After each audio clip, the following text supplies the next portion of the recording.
en el Estado o en la parte privada porque tiene un patrono al cual tiene que responder. Ahí tanto en la Secretaría de Salud como en la Secretaría de Educación hay un procedimiento legal para hacerlo, ¿verdad? Si quieren hacer las instancias, pues yo creo que todo patrono está en la libertad de poderlo hacer. Yo creo que hay condiciones que podrían ocurrir en este sentido. La semana pasada, cuando tuvimos casualmente los arreglos con el sector magisterial, uno de los puntos que acordábamos era que no hubiese represalias, pero claro, ya ha pasado y han habido otros interlocutores que han seguido, y yo creo que al final de cuentas no puede vulnerarse el derecho de las personas, pero también ellos mismos vulneran el derecho como sus obligaciones como empleadores, como trabajadores. Sí, normalmente el procedimiento, el patrono tiene que hacer una solicitud de declaración de paro intempestivo de labores o una declaración de huelga ilegal, y el código lo establece plenamente. Y de hecho, en el caso particular de salud, ya el Código del Trabajo establece que no se pueden cerrar esos servicios esenciales. Entonces, esto hay que tomarlo en cuenta en el tema de las relaciones obrero-patronales en el conflicto. El tema principal, sobre todo en los temas de protección social, tiene que ver con derechos humanos. Recordemos que hay una línea muy delgada entre el derecho al mundo del trabajo y en los derechos humanos, y obviamente tienden a confluir, por así decirlo, en la protección social.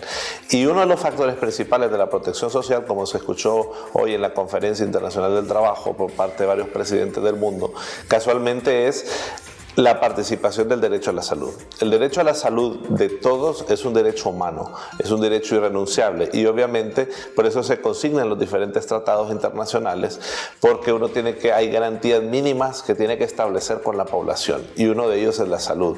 Y obviamente dentro del marco de la protección social, el que las personas puedan tener acceso a la salud lo convierte no solamente en un derecho del trabajo, sino que también en un derecho humano, y el no tenerlo vulnera a ambos.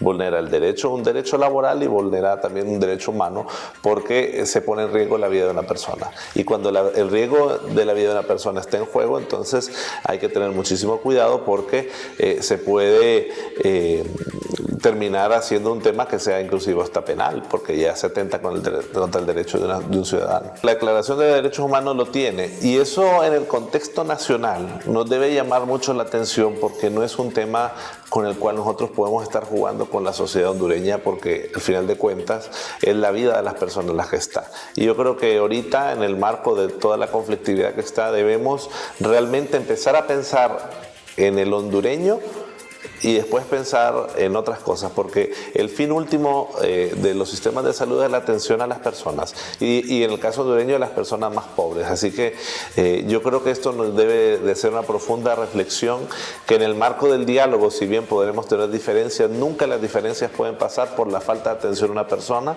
porque obviamente se violenta un derecho humano que es fundamental porque no solamente es si yo lo recibo cuando tengo una emergencia. Muchas veces, si yo voy a una consulta externa, esa consulta me puede derivar en un caso mucho más grave, porque me doy cuenta de la enfermedad. Entonces yo creo que también eso es muy propicio para hacer un llamado, sobre todo a los médicos, que efectivamente nos sentemos a sumar, pero no atentamos contra el derecho individual que tienen las personas, que es un derecho sagrado al acceso a la salud. Se quiere exigir un derecho eliminando un derecho. Yo creo que hay una contradicción evidente. No puedo yo pedir un derecho vulnerando aún más el derecho que tiene la otra persona, que es la que quiere el sistema. Yo creo que todos estamos de acuerdo en Honduras de que necesitamos mejorarlo, los sistemas de salud sobre todo, y también el de educación, que sea público y gratuito, pero no puede ser este derecho más vulnerado por el hecho de que yo quiero generar una mejor condición. O sea, todos queremos generar una mejor condición, pero no podemos pasar sobre las personas que lo ocupan, que probablemente son personas que, en el caso de salud, tienen una emergencia real. La salud no espera, no es un tema que yo puedo sentarme y decir, cuando yo no escojo el día que me enfermo, me enfermo y tengo que ir a un sistema de atención. Y en el caso de Honduras, los hospitales públicos atienden a los más pobres de la cadena, porque los que tienen algún recurso pues irán a un sector privado, pero los que son pobres son los que realmente sufren estas consecuencias. Bueno, mire, yo creo que aquí detrás de esto, yo creo que no solamente hay un tema de salud y educación. Yo creo que ya lo hemos visto, la participación política de otros actores que han querido entrar, y ahí es donde hay que tener cuidado, porque no podemos nosotros tampoco, paralizando sistemas, creer nosotros que políticamente van a tener un rédito o haciendo un daño a la economía. Yo creo que eso es actuar muy en contra del pueblo hondureño, y eso nos debe llamar a la reflexión. No podemos nosotros intentar pedir un derecho vulnerando aún más el derecho o limitado derecho en las condiciones que pueda estar una persona, y eso ya se vuelve pues una violación a un derecho humano. El día de hoy tuvimos la oportunidad casualmente de dar nuestra participación, y yo creo que Honduras dejó muy bien sentado el tema del café en el mundo del trabajo.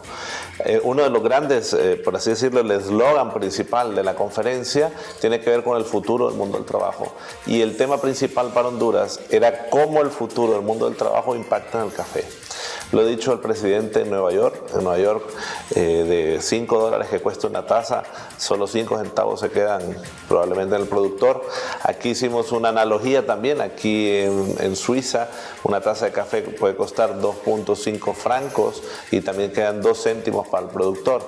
Y esas desigualdades son las que queríamos dejar claras, porque el futuro del trabajo, y sobre todo el futuro en Honduras y la producción de café, pasa porque se determine el comprador, el usuario final, por así decirlo, de la taza de café, que sepa la calidad de dónde viene y que no solamente pague el café.